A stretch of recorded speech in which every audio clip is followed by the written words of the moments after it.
what really made you to choose the field and take that step into going into this field?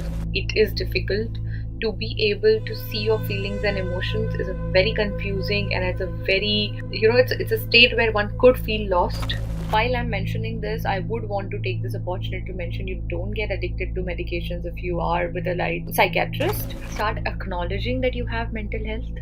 Mental illness and Yeah. mental health are two different things. Social conditioning often teaches men to suppress their emotion and handle their problems superficially independent, which is impractical. You have to be interdependent in the society. Why do you feel the stigma is still there, and what can somebody do to get over this stigma?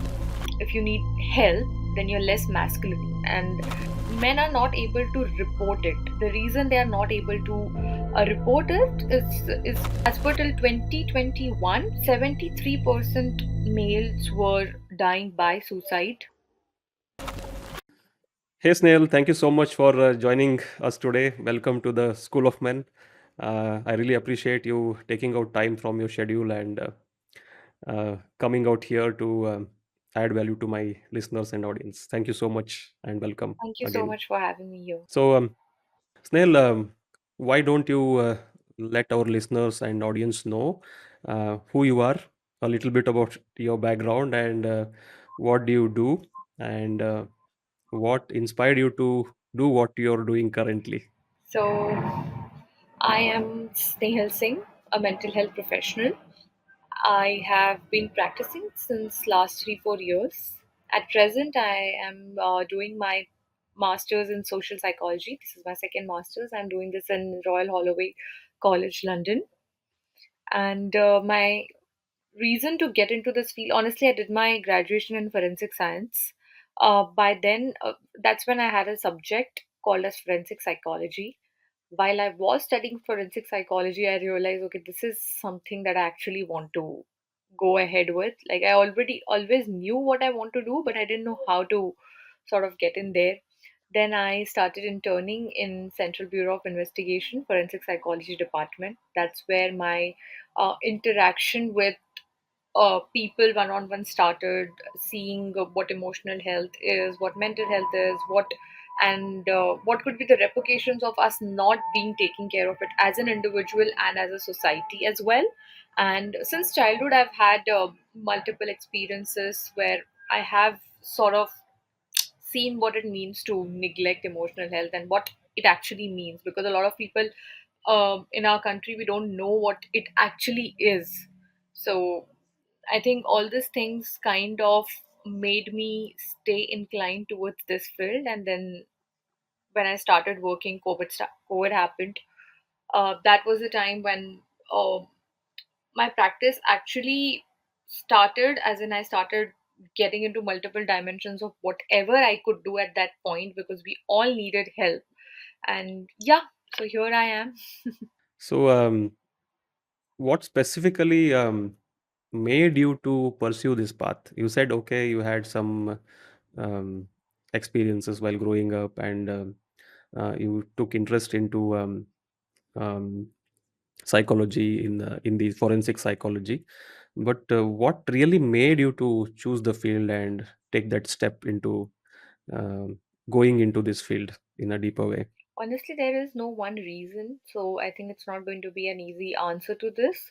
But when Mm, I mean, as a child, I have always been a child who had a habit of kind of reading. Like, I used to constantly keep reading a lot. Now, when I mm, look at it, it was one of my coping mechanisms, maybe. My dad met with an accident. He survived the accident, but it was a very difficult situation because of his brain injury. So, though he's doing perfectly fine now, the gradual process of his recovery, where his mood used to fluctuate, and how that entire situation had changed, it had changed my perception towards society also a lot. About, I was just seeing this change of how an individual perfectly fine is being seen in the society, and if that particular man is not, let's say, earning that money, or is not in that prominent thing, how the very close, friends and stuff, um I mean, there were people who did not change, but there were a lot of people who changed, and then they changed back again when he was doing fine.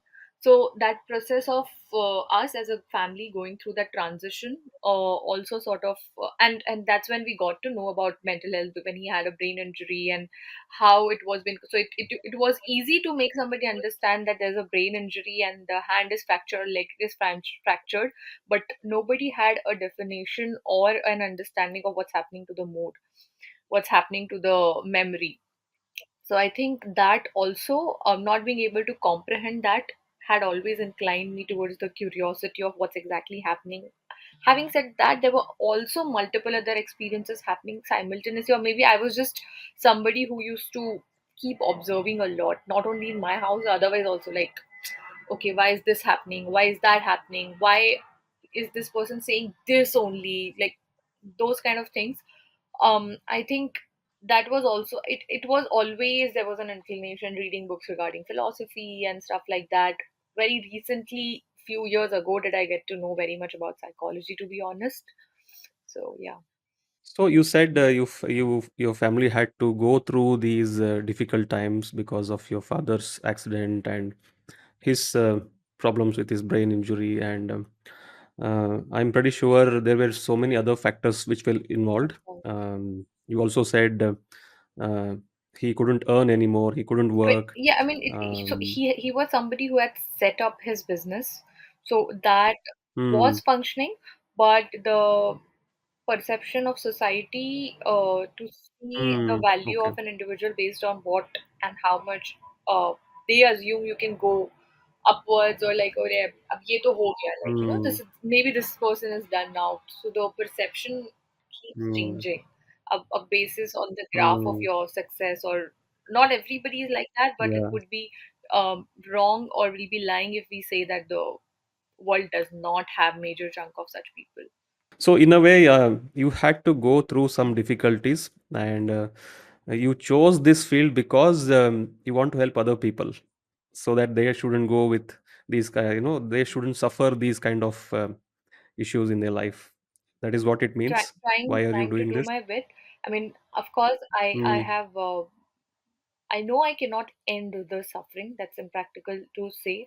But what matters is, I think a lot of difference can be made by giving the right help, by creating a safe space and an environment where the person can heal. So we cannot erase the pain, but at the same time, we as a society and we as individuals also need a safe space to heal. Like a wound needs to be covered, it needs to be treated well. Um, that does not really, I mean, our environment is not very conducive to that. So I'm trying to create that space for whoever I can. so let our listeners and audience know what you do exactly. What is that you're doing, and how are you helping people?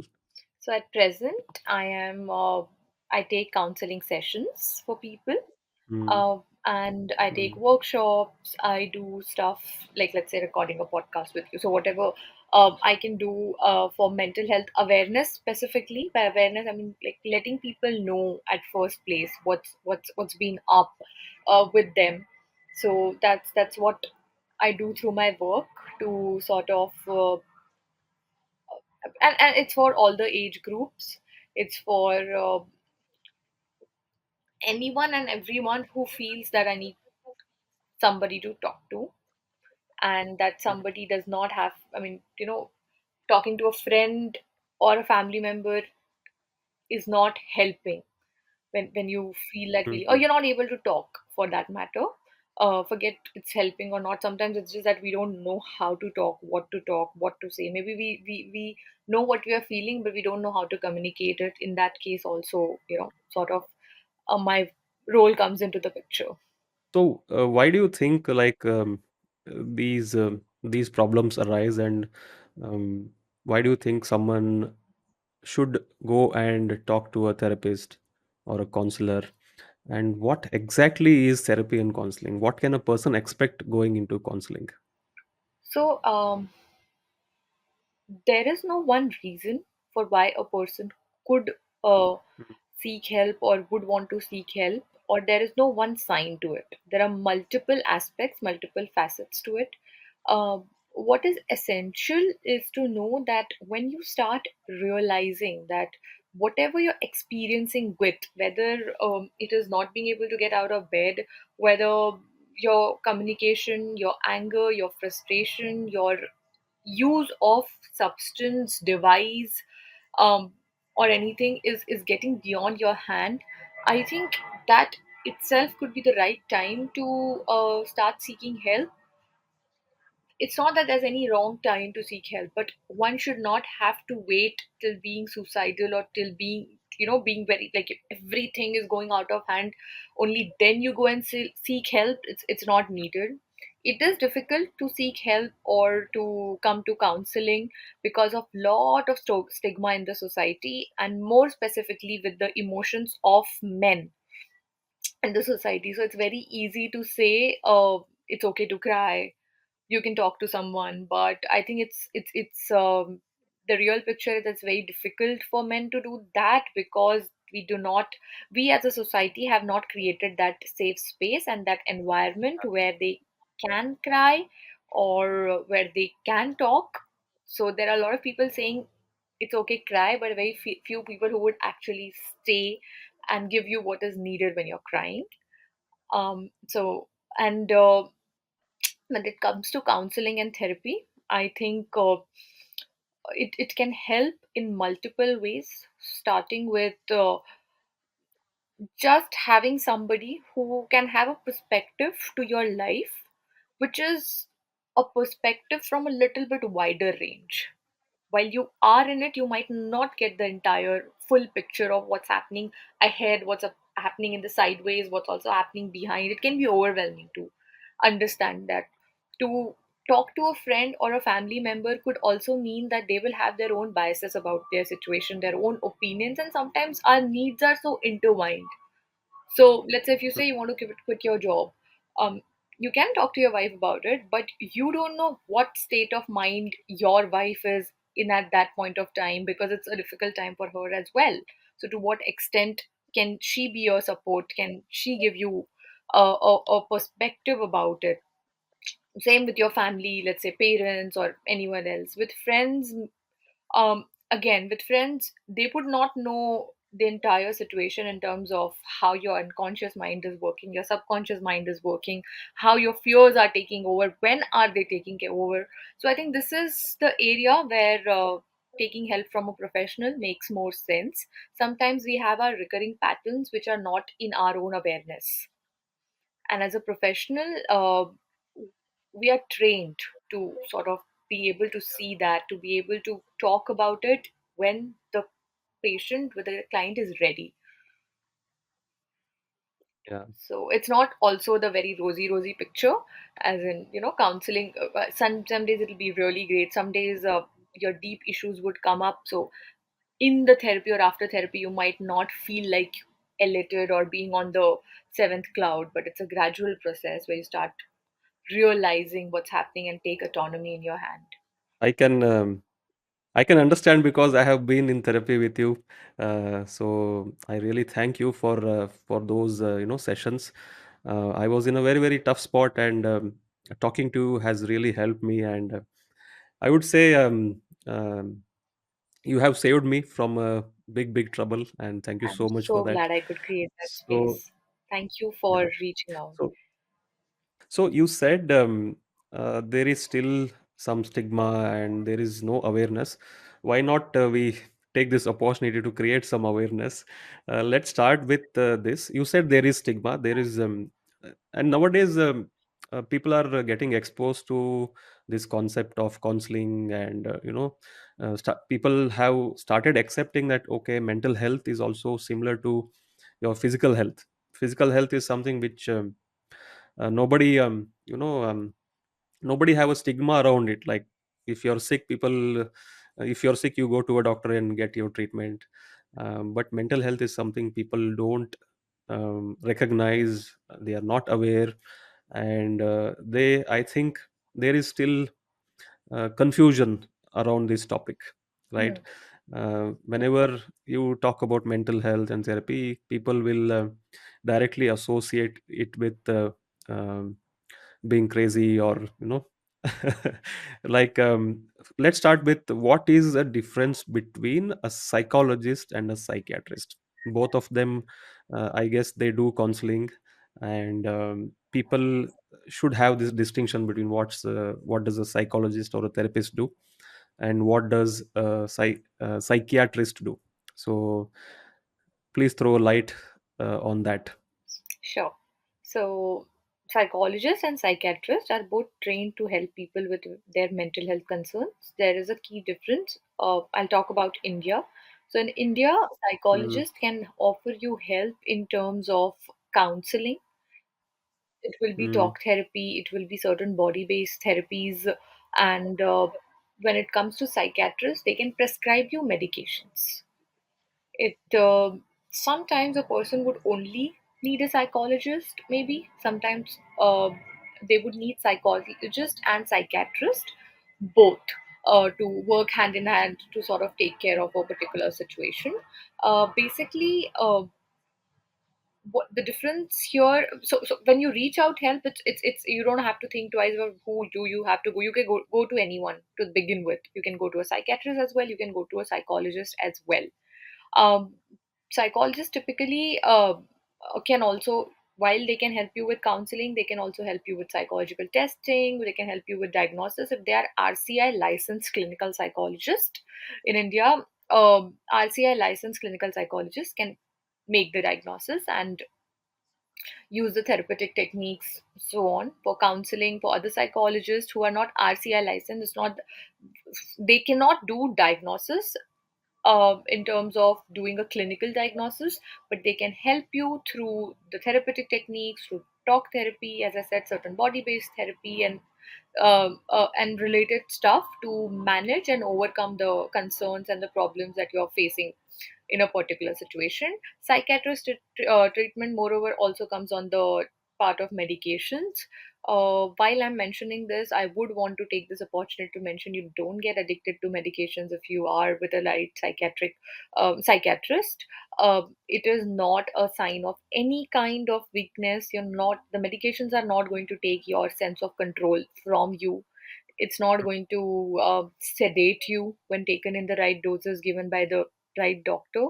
So some days, I mean, someone might seek psychologist for therapy, somebody would want to start with medication management depending on their needs, and either of the professional will, if you go to them, and if it's the need for you to go to a psychiatrist or psychologist, the professionals would recommend you, like they would understand, okay, let's, and none of this decision is going to be imposed. If you go to a psychologist, the psychologist is not going to force you to get on medications. If you go to psychiatrist is not going to force you to get into therapy. Either ways, it is going to be your consent, your choice.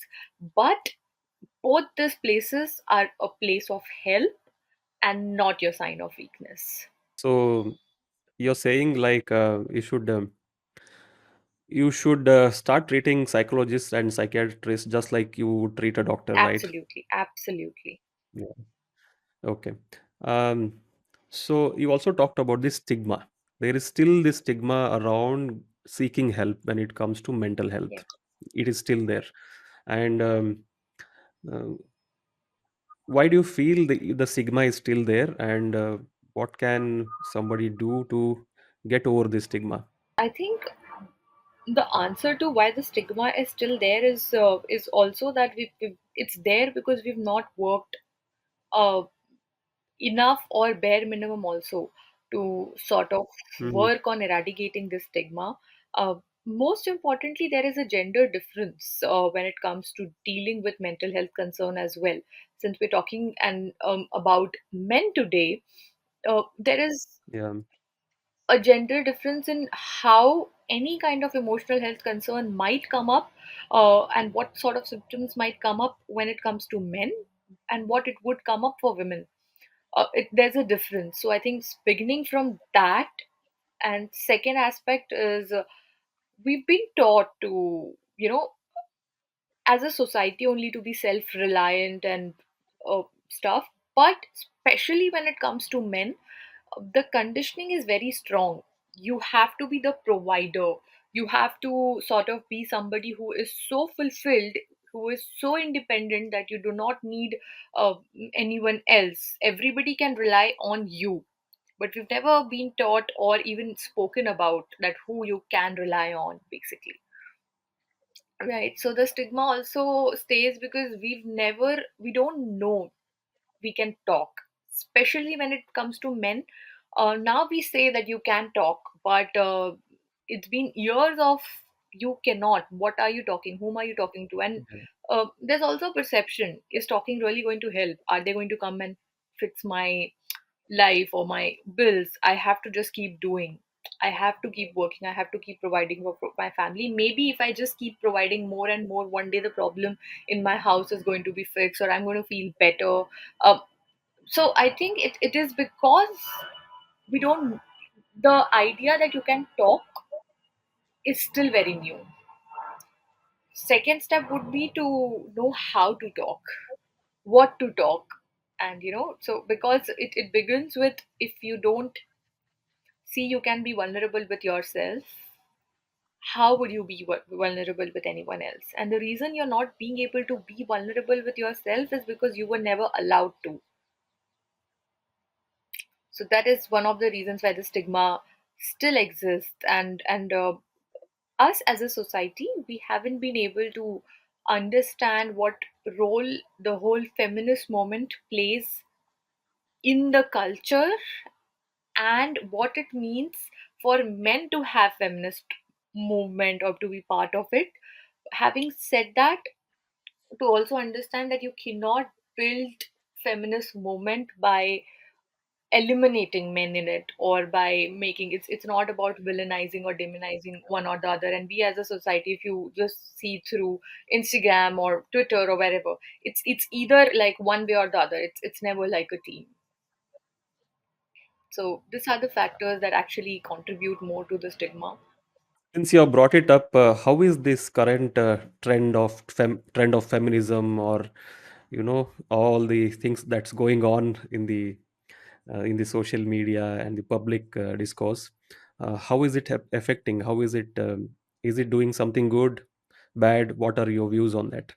So to begin with, feminist movement is something which at its crux talks about how every individual has the right to be free, to be independent, to be able to make their own choices without being oppressed. So that is applicable to, Mm, of course, everyone. So it's not that somebody is going to be left behind. The fight is against patriarchy, but patriarchy doesn't mean men. Patriarchy, according to me, means everyone, because I've not come across a family where you would not see female having any signs of um imposing patriarchy, but only men. Again, I'm not saying that, I'm not taking that away from men, unfortunately, that the oppression does come from there, but it doesn't mean it's only men. It's women of the society as well. It's all the sister-in-laws, mother-in-laws, mothers, for that matter, daughter-in-laws, or whatever it is. Everybody is carrying that as a society ahead, so the blame can't just be put on men. um, but there are certain things like terminologies about toxic masculinity. I have also learned that through my colleagues and the recent work and research coming up, that you associating word like toxic with masculinity could actually be something which might take men away from being able to seek help or being able to own up to their identity. So, using of such terminologies in the recent moments have been something that we need to unlearn. It's not going to help. While we understand our role in what's going wrong, it's also important to understand we are not the only ones doing it. It's collectively happening. So understanding our contribution, taking a step back if you're oppressing someone, and also knowing that nobody else oppresses us. It's a very intricate dynamic, I guess, that needs to be taken care of. So if feminism is going ahead and if it's leaving men behind, then it is probably losing its essence, because then we're not where we want to reach at. Yeah, definitely. What I think about this is, uh, I think it started with this movement of creating equal opportunities for women. I think it started in the US in 1970s or something. I don't know the exact history. That is where it started, but now it has come to a stage where um, it has taken a different turn, that we don't need men anymore, right? Which will uh, which is very foolish. Like, a word cannot exist without men, and without men, or word cannot exist without women also. And they both have equal roles to play, Absolutely, absolutely. right? And also, it is not about oppressing women. It is also about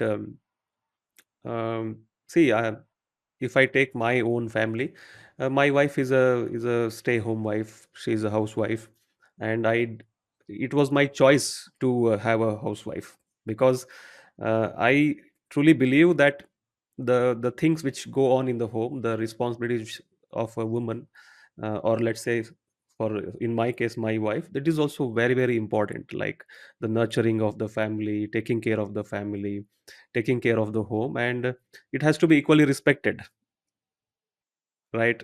She may not be earning money, but it is as equal or as important as earning money, going out and earning money.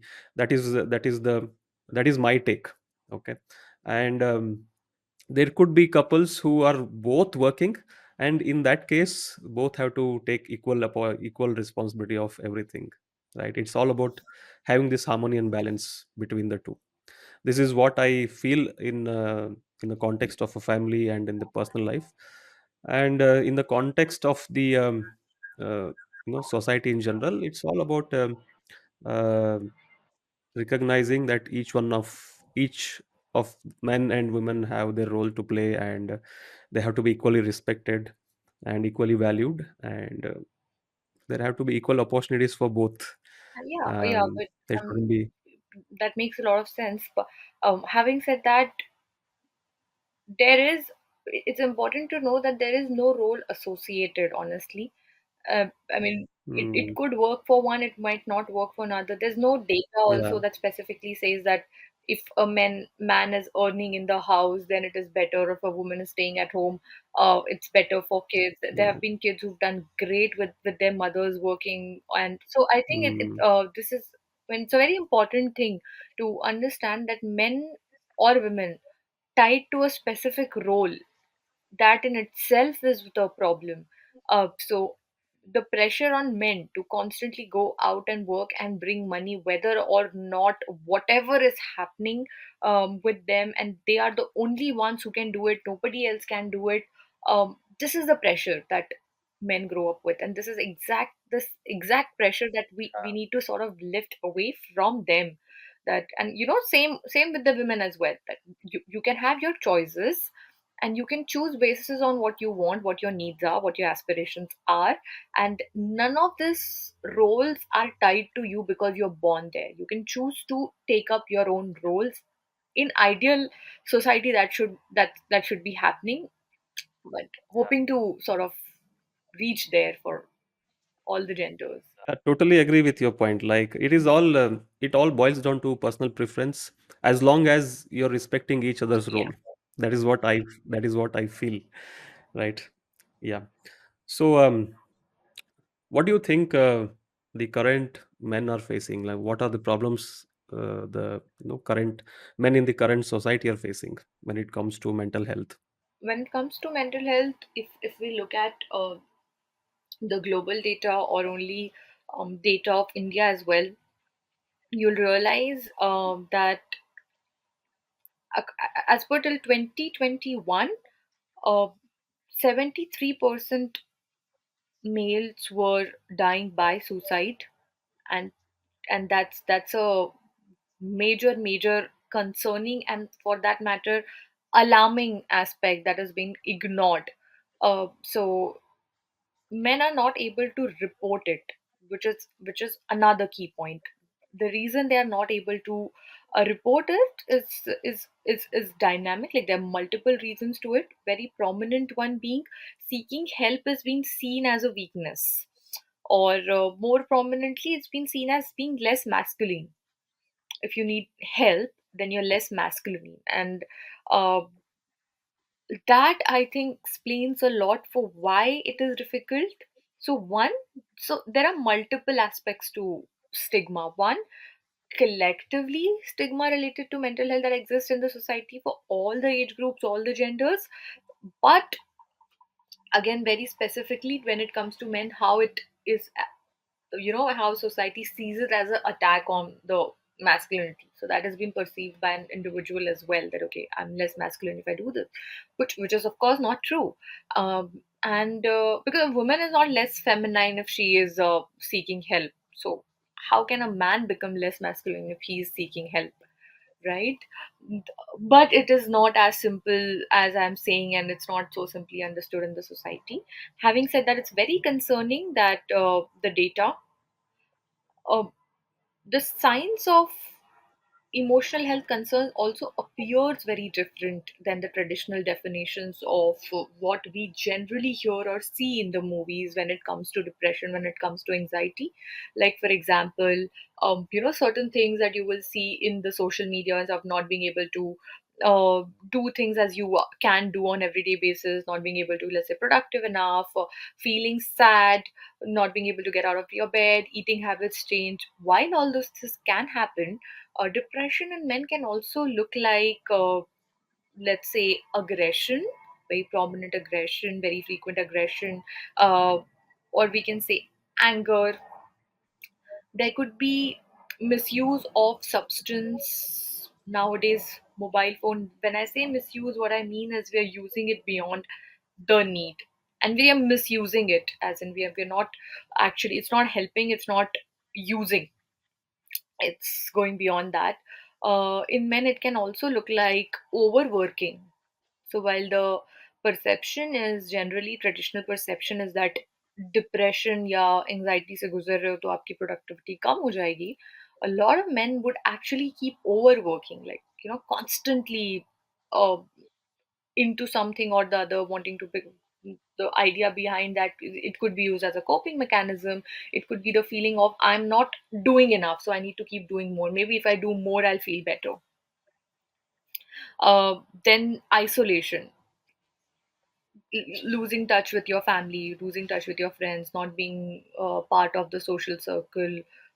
And these factors are not very specific when it comes to the traditional idea of what depression looks like. So that's again a trickier one to not know.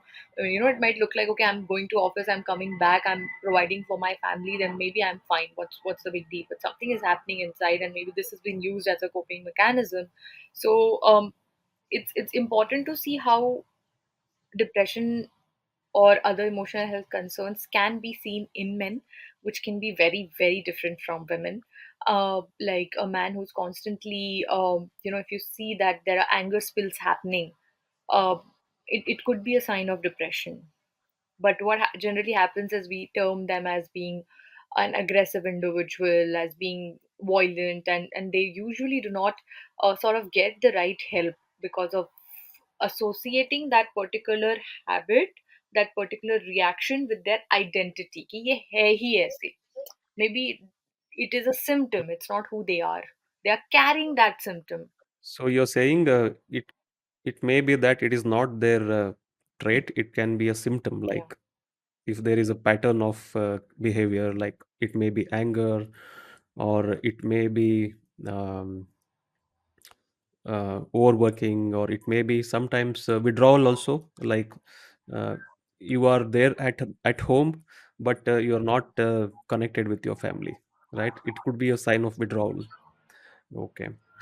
So how do you suggest someone if they need to find out if if they may be going through some mental issue, or what is the what is the way to self diagnose? I know, for the lack of better term, uh, to or let's say self determine if they need to go and get help.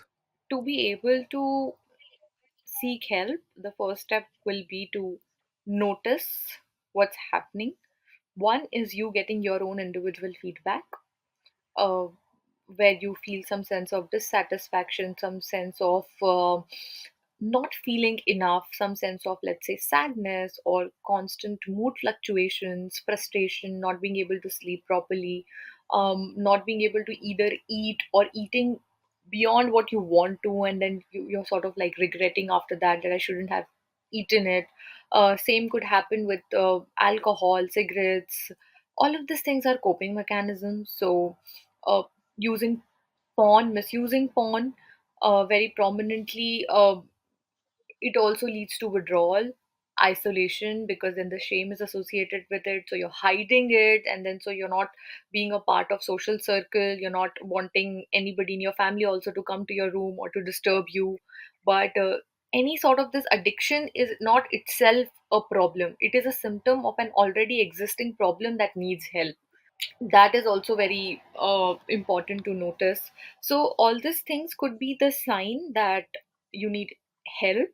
Maybe let's say take, if you consider if it's happening more than 3 4 weeks, you're persistently experiencing, it's been a month, then it's time to think about reaching out to seek help. You don't honestly have to wait for 6 months, 1 year to see if you can fix it by yourself or not. What you can do is reach out, take one counseling session, and the professional will also help you understand if there is a problem, what is the intensity of the concern, and if need, it's not that once you go, you're, there's a stigma that once you go to counseling therapy or when you once you go to psychiatrist, it's a forever thing. It's not. It just sometimes it can take longer in certain situations, but it's not a forever journey. Nothing is going to basically happen to you without your consent. Whatever you want to do, if you want to stop your therapy, you want to change your therapist, you want to change your doctor, whatever you want to do, everything is in your hands, it's your choice. So when you see things getting dysfunctional for you, when you find difficult coping with the world around you, also could be one of the signs to seek help. It could be like they are going through certain kind of uh, behaviors and patterns going on for a few weeks or maybe few months.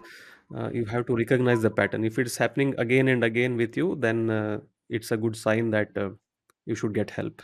Yeah, sometimes Yeah. it could also be that you are constantly feeling dissatisfied with yourself, or people around you are very happy with you, but you're not very happy with yourself. Sometimes it can be the other way round. Mm, So, either ways, mm, it is not going to be very obvious most of the times कि कुछ हो रहा mm, है. So, that's important and peculiar to notice. Your depression symptoms or symptoms related to anxiety, or for that matter, there are other illnesses as well, as in, personality patterns, we could say, which start getting dysfunctional for you, for which is borderline narcissism. uh, so this is not something which is just going to very prominently come. Sometimes when there are personality concerns, you might notice it over the years, but whenever you notice it, it is good time to seek help. So you said you used this phrase "not being good enough," Hmm. with something I can relate to. That is one of the problems I have faced. So what do you think about this? Like, is this one of the major root causes of mental health issues for men, or are there any other major root causes, especially when it comes to men's mental health? So honestly, Adarsh, when it comes to any kind of emotional health concern, it is very rare, honestly, if there is any one root cause, or to identify one Mm, particular root mm, cause is almost impossible, because I don't know whether even that exists or not. There's so many factors involved in an individual's life, so many aspects involved. mm, Like, for example, let's begin with your caregiver. And honestly, let's begin with your journey when your mom was pregnant with you. I mean, it starts with that.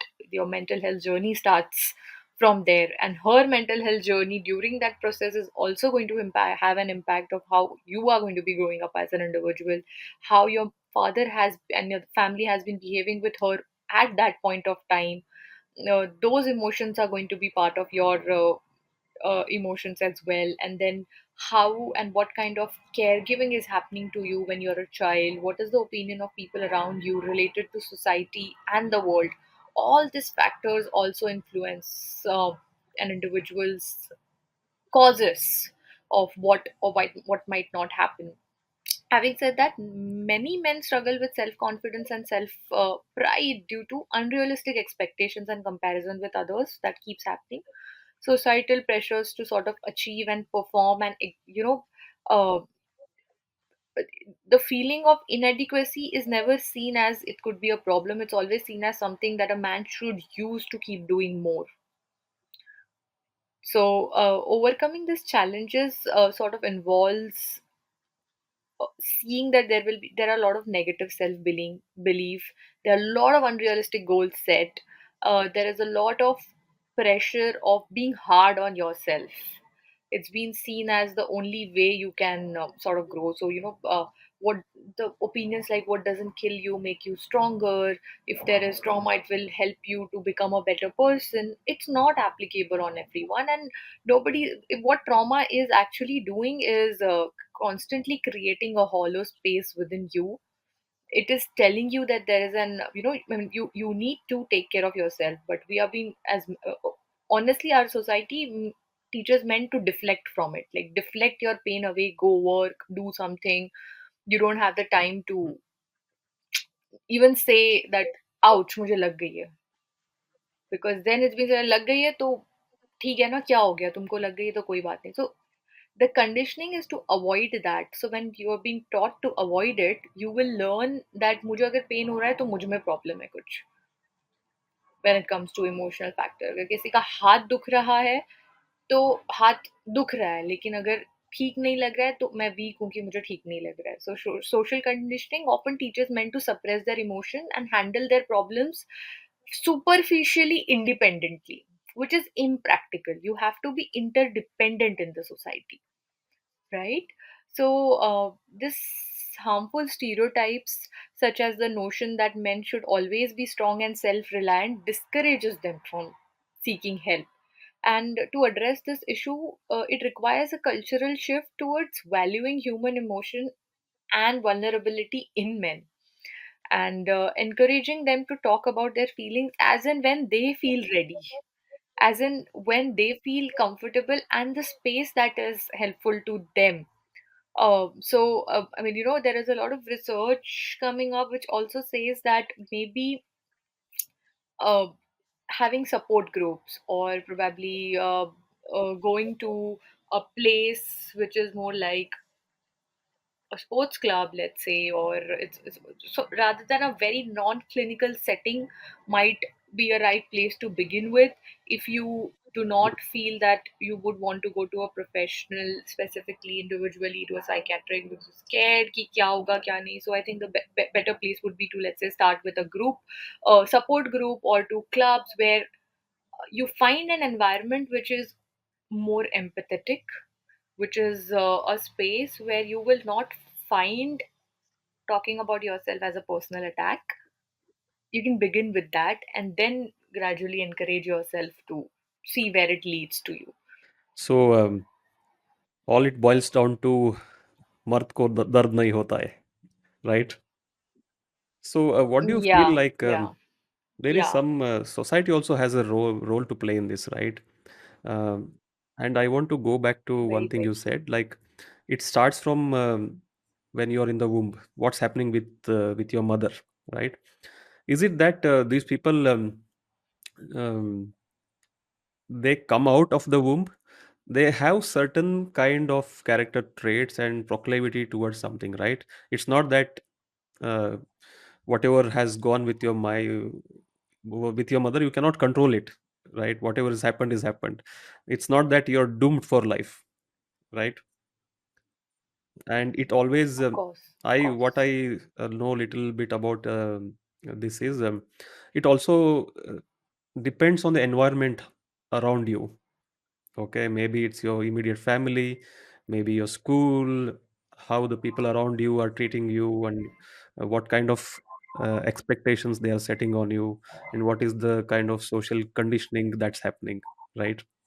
So throw some light on Yeah. that, like how the society or the environment is affecting this.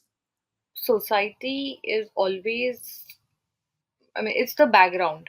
It's always going to be there, and a background that is actually also, in a very trickier and a subconscious way, constantly making your decisions for you. It's like, I think it works in a way that you don't make a choice naturally. It's much difficult to make a choice because everything around you is forcing you to make choices according to their conveniences. So it's always difficult. Not making a choice for ourselves is natural, the way the things work, and it's more difficult, unfortunately, to make a choice for yourself.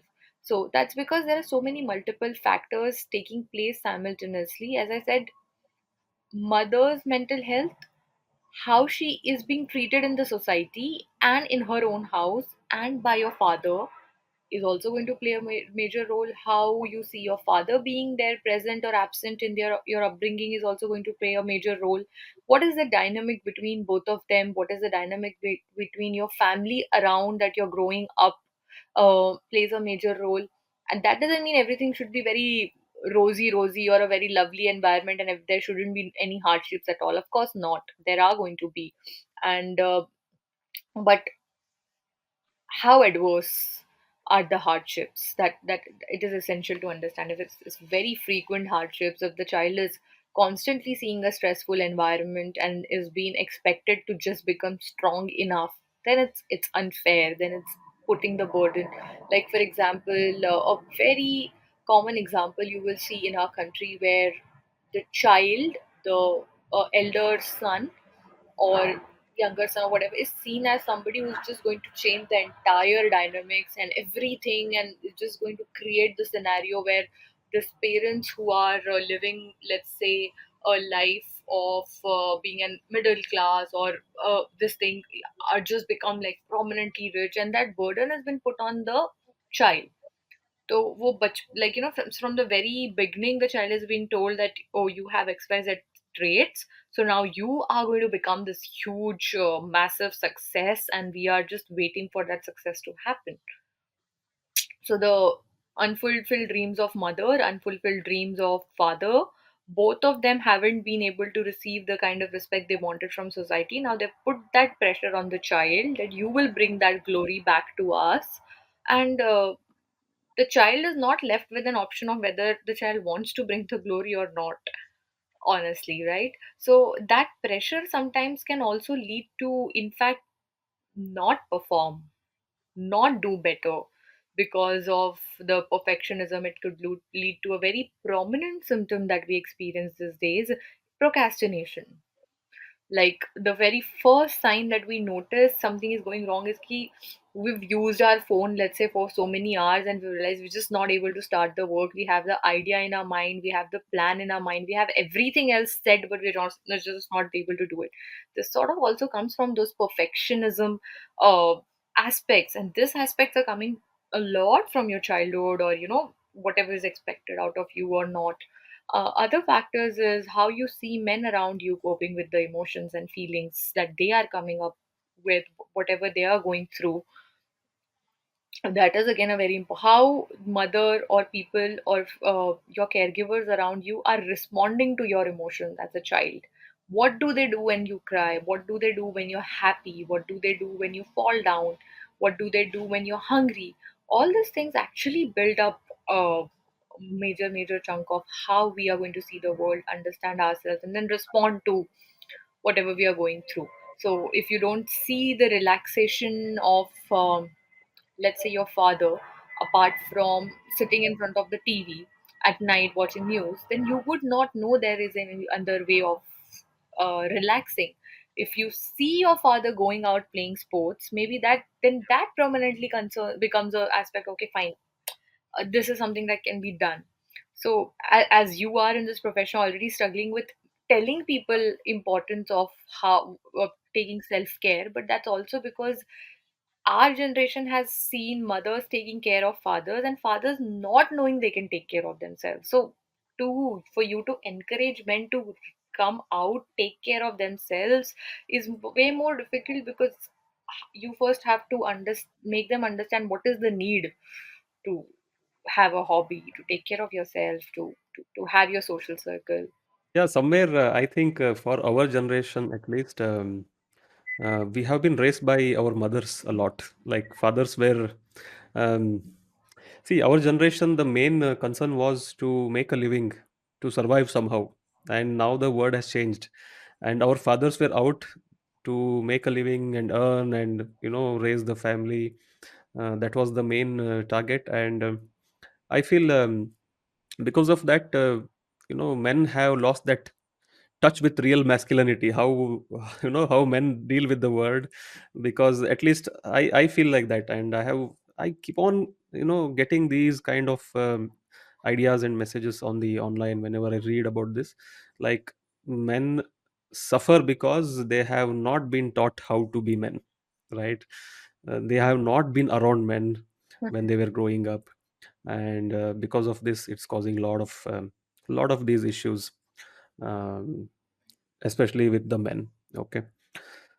Yeah, great. So now we have talked about so many things, like it almost feels like we have no control over this, right? So what will be your advice to men, how they can start taking care of their mental health? To start with the bare minimum, what they can do, uh, or they can start doing immediately to take care of their mental health. What would your advice or tips would be for men? I think to begin with, start acknowledging that you have mental health. Mental illness and Yeah, mental health are two different things. Mental illness is something where a dysfunction happens. Everybody has yeah, mental health. We all have mental health, so everybody needs to take care of it. And taking care of your mental health is not sign of any kind of weakness. It's not sign of any kind of strength. It's just a very natural thing that we all need to be doing. And that would mean begin with understanding what your needs are as an individual, your physical needs, your social needs, your individual needs, and to fulfill those needs. While you do this, you will realize you're experiencing certain barriers, there are certain concerns, it's not very easy to fulfill your needs.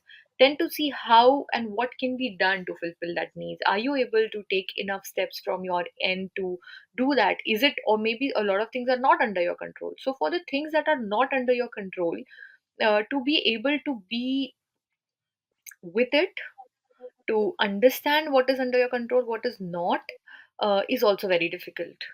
It's not that easy. So that can frustrate you, that can wear you down, that could lead you to keep doing more and more, that could lead you to keep feeling you're not enough or you're weak. This so if you experience stuff like this, it's right time to sort of seek help and to understand what's happening. You can begin with starting to talk about what you're feeling with people around you that you trust. And none of this has to be a paragraph or a sentence or how it looks like in movie, like a breakthrough happens and then the man has just changed into becoming a completely different person and is great, and certain kind of men are appreciated, certain kind of men are not appreciated. So all of these things are very unrealistic standards that have been seen. Whatever change is going to happen gradually, is going to happen slowly, it's going to only happen with the help of people around you. Because we as an individual, humans, we are social beings, we are not independent, hyper independent beings. So the first sign, if you're being hyper independent, it's unhealthy. If you're not able to break the cycle of hyper independence, seeking help could be the best thing that you could do for yourself. Interdependence is आप कहीं थोड़ा, like if you are contributing a little bit to somebody else is contributing, and that's how you're hand in hand moving ahead. So to be able to create that environment is very crucial. Regular exercise, running, whatever certain sort of things that you need to involve in your routine to take care of yourself. Seeing what you're eating, how much are you eating, what is your relationship with your food, seeing your sleep quality, if you are sleeping too much, sleeping less, what activities are you involved in, are they meaningful enough to make your life better, to add more resilience to your life, or are they wearing you down, or are they, like, sort of taking you down? Are you misusing any kind of coping mechanism, like, anything that is around you? If you think that's being misused, then start noticing it, taking care of it.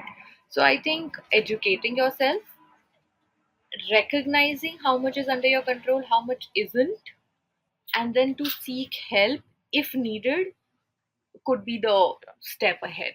Anything you have to say about the social media when you said overuse or misusing, and that's the one thing which kept on popping in my mind. So what would you advise? What can a person do around social media? I think we will have to. I read somewhere that if somebody is coming for free, you're probably paying for it by yourself, like by your health or Mm. something, or by your time. So nowadays, social media is that a lot of these apps are being accessed for free, but you're pay. So it's crucial to understand that the algorithm of social media apps, or let's say of any app that you're using to binge watch, is being made so that you spend time on it.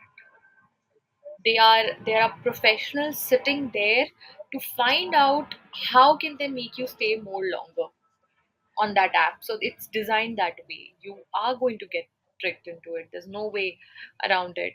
So to be able to create your own boundaries is going to be a very crucial step over here, in no matter what, to see that how much of it is becoming a leisure, pleasurable activity, how much of it is actually becoming a dependency, how much of it is actually doom scrolling. Like, you don't even know what you're watching, what you're seeing, where you're spending your time, just going on.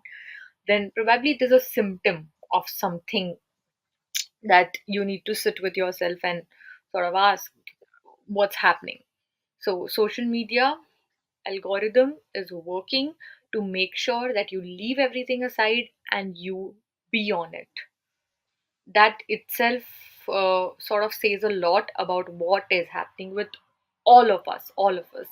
Uh, but to be able to stop that, it was just we come up with a solution. Okay, let me now install Instagram for a while, or let me one there are n number of apps, n number of this thing. So maybe to know that there is a dependency that is taking place, and that dependency needs to be broken off. One app, if you go away from Instagram, you're going to go to YouTube. If you go away from YouTube, you're going to go to X. If you go away from X, you're going to go to something else. So to see that pattern is more important. See, there is this expression in the digital world that if you're getting any product for free, it is not the product. You are the product. They want Yeah, you, your attention. you And are the pro. I also Exactly. started. Yes, you are the pro. Try not. You were saying something. Yeah, yeah. I think Yeah. I was saying you're And I absolutely right. started noticing this about 10 years back, like um, you have no free will in this world.